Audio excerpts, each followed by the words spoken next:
இந்த cake order பார்த்தீங்கன்னா வந்து எக்லெஸ் கேக் ஆர்டர். இந்த புரட்டாசி மாதத்து வந்ததுலேருந்து என்னன்னு தெரியல, சுத்தமாக நமக்கு கேக் ஆர்டரே கிடையாது. தெய்வ புண்ணியத்துக்குன்னு இந்த ஒரு கேக் ஆர்டர் வந்தது. இந்த கேக் ஆர்டர் கொடுத்தது யாருன்னு பார்த்தீங்கன்னா, என்னோட மச்சினன் தான் கொடுத்துருந்தாப்புல. அவங்க பொண்ணுக்கு வந்து பர்த்டே. அவர் ட்ரெஸ் பார்த்தீங்கன்னா வந்து பிங்க் கலரில் தான் சூஸ் பண்ணியிருக்காங்க. அதனால் வந்து பிங்க்லேயே செஞ்சுருங்க நீ பாப்பாக்கு அப்படின்னு சொல்லியிருந்தாங்க. இந்த டிசைனும் பார்த்தீங்கன்னா அவங்களே தான் வந்து செலக்ட் பண்ணியிருந்தாங்க. இந்த டிசைன் ரொம்ப ஈஸியான டிசைன்ஸ் தான், ஒன்றும் கஷ்டமெல்லாம் நமக்கு கிடையாது. ஐசிங் பண்ணிவிட்டு நமக்கு பால்ஸ் அண்ட் பட்டர்ஃப்ளைஸ் அவ்வளோதான், ஈஸியாக டக்குன்னு முடிஞ்சிருச்சு. கேக் வந்து ரொம்ப சூப்பராக இருந்தது அப்படின்னு சொல்லி ஒரு ரிவ்யூ கொடுத்துருந்தாங்க. எக்லெஸ் பண்ணும்போது பார்த்திங்கன்னா வந்து ரொம்ப சாஃப்ட் ஹேண்டிலாக இருக்குது. என்னோடய ரெசிபி தான் அந்த மாதிரி இருக்கான்னு தெரியல. ரொம்ப கஷ்டமாக இருந்தது ஹேண்டில் பண்ணுறதுக்கு. கேக்கை பார்த்து பத்திரமா எடுக்க வேண்டியதாக இருக்குது, இல்லைன்னா அப்படியே உடஞ்சிடுற மாதிரி இருந்தது.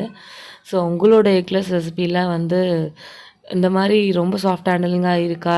எக் வந்து அந்த மாதிரி கிடையாது, ரொம்ப ஈஸியாக இருக்கும், ஃப்ளெக்சிபிளாக இருக்கும். இது வந்து அப்படி கிடையாது, டக்குன்னு வந்து உடஞ்சிற மாதிரி இருந்தது.